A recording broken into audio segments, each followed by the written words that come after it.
안녕하세요. 시설연구소입니다. 저는 시설관리 4년차 시설기사이고 전기산업기사를 가지고 현재는 오피스 빌딩 전기팀에서 근무하고 있습니다. 시설연구소 구독자분들과 제 영상을 시청해주시는 모든 분들 모두 새해 복 많이 받으시고 2024년 한 해 하시는 일 모두 잘 되시고 건강하시고 뜻하는 바가 이루어지는 한 해가 되시길 기원합니다. 제가 이전 영상들에서 제가 만났던 직장 동료들 얘기를 했었는데 오늘은 제가 생각하는 시설관리라는 분야에서의 좋은 동료의 조건들에 대해서 한번 얘기해 보겠습니다. 객관적인 기준이 아니고 제 개인적인 기준이니 그냥 가볍게 들으시면 좋을 것 같습니다. 제가 경력은 4년 정도로 짧지만 시설관리가 워낙 직원 회전율이 높은 직종이기도 하고 그래도 직접 함께 일한 직원만 20명에서 30명은 되는 것 같습니다.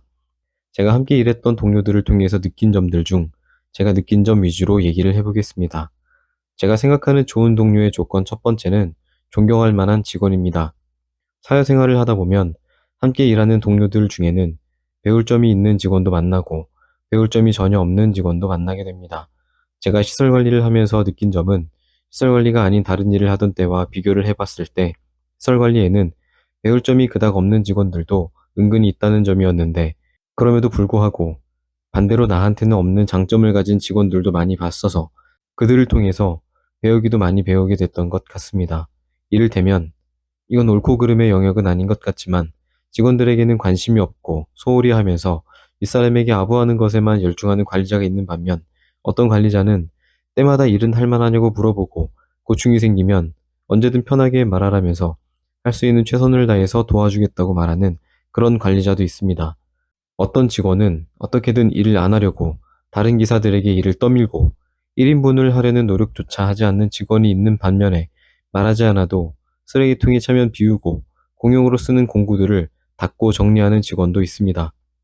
제가 시설 일을 처음 시작했을 때는 공구 이름은 뭔지, 기치기들은 어떻게 사용하는지 이런 걸 알려주는 사람이 없어서 시설이라는 곳이 일을 알려주는 사람이 없다더니 실제로 이런 분위기인 건가 라고 생각을 했었는데 이직한 두 번째 시설에서는 소장님이며 같은 기사들이며 초보라고 하니까 잘 챙겨주면서 설명도 차근차근 잘 해줬었습니다.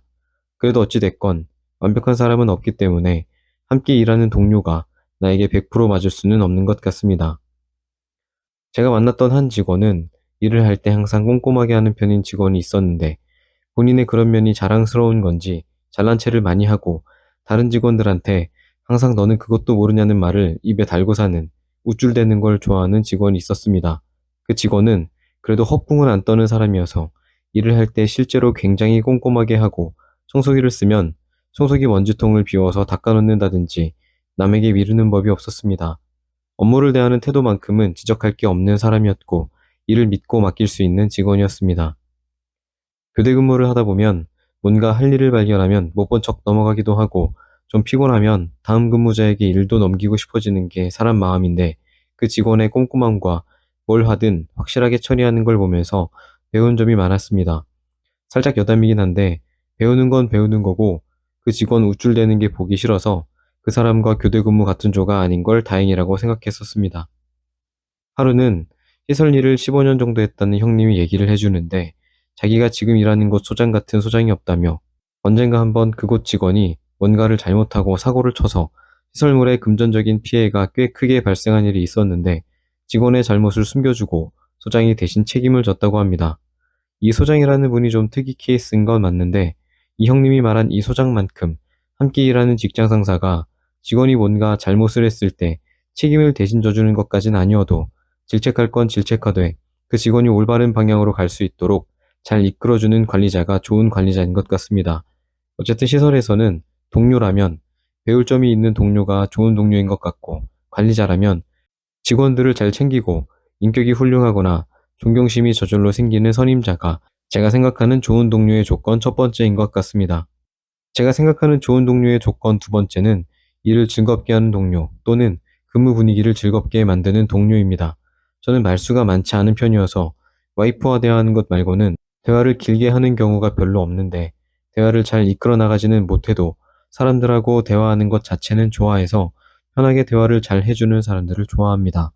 어떤 사람들은 보이지 않는 어떤 장벽을 치고 있는 것 마냥 그냥 보기에도 대화하기 싫다는 표정을 짓고 있는 사람이 있는가 하면 인사를 해도 잘 안 받는 사람도 있다든지 기본적인 태도부터 애초에 불친절한 사람들도 있습니다. 저는 이런 사람들이라도 대화만 없는 것뿐이지 업무적인 부분에서만 잘하면 상관은 없는 것 같은데 적어도 시설에서 한 팀으로 일을 한다면 의사소통은 기본적으로 잘 돼야 할 것이고 또 기왕 한 팀으로 일하는 거 삭막한 분위기보다는 밝은 분위기에서 일하는 게 더 좋은 것 같습니다. 제가 첫 번째로 일했던 시설 과장님이 기분이 안 좋은 건지 항상 인상을 쓰고 있었고 성격도 까칠한 사람이었는데 그분 성격이 그렇다 보니 제가 그곳에서 8개월 일하면서 그분과 개인적인 얘기는 한 번도 안 해봤었습니다. 그곳에서 근무하던 중에 출산을 했었는데 출산은 잘했냐, 와이프는 건강하냐 등등 이런 얘기도 일절 없었습니다. 또 사람이 무례하거나 기본 예의가 좀 없으면 그 사람과는 별로 말을 섞고 싶지가 않아져서 업무 분위기가 좋을 수가 없는데 서로서로 일을 먼저 하려고 하고 빼는 인원만 딱히 없으면 분위기가 저절로 좋아지게 되는 것 같습니다. 근데 사실 지금 생각해보면 일을 하면서 이런저런 다양한 사람들을 겪다 보니 사람마다 다양한 모양의 단점들을 개인별로 다 가지고 있어도 웬만하면 그 사람들 모두 저마다의 장점들을 또한 가지고 있고 아주 이상한 사람이 아니면 함께 일하지 못할 정도는 아닌 것 같습니다. 어쩌면 제가 좋은 사람들과만 일을 해봤던 걸 수도 있고 이런 것들에 관해 다양한 의견들이 있을 수 있지만 새해에는 좋은 직장에서 좋은 사람들과 일하시고 직장 내에 진짜 답이 없는 사람이 있는 거라면 그런 건 어쩔 수 없겠지만 유튜브에서 시설 관리 영상을 찾아보고 보다 제 영상까지 왔다는 얘기는 시설에서는 그래도 좋은 문화를 만들고 이끌어갈 역량을 갖춘 분들이라는 생각이 듭니다. 발전하려는 의지가 없는 사람은 유튜브에서 시설 관리에 관한 영상을 볼 일이 없기 때문입니다. 아무쪼록 이 영상을 봐주시는 모든 분들, 올 한 해도 건승하시고 다른 분들에게 좋은 동료로 기억되시고 또 좋은 동료들과 함께 일하는 한 해가 되시길 기원합니다. 오늘도 영상 봐주셔서 감사합니다.